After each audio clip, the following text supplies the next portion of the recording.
or MMR.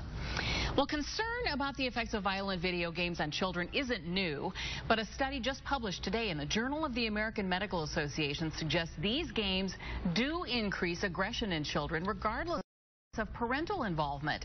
More than 90% of American youth play video games. Many of the games depict violence as fun, justified, and without negative consequences.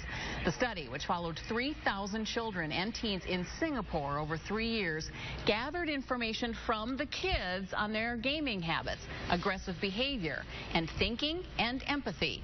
Rainbow Babies and Children's Hospital child advocate and pediatrician Lolita McDavid questions the methodology because the kids studied self-reported their thoughts and behavior rather than getting perspective from parents or teachers.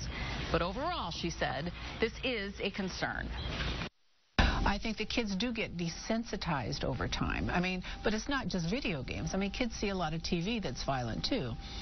And you see somebody and he gets killed this week, and then next week he's in another show. And I think that it may make death and some of the repercussions of violence more abstract for kids.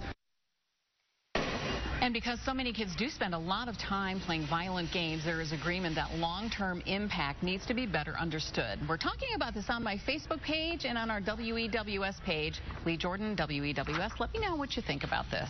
All right, Lee, another big night, another night of dance.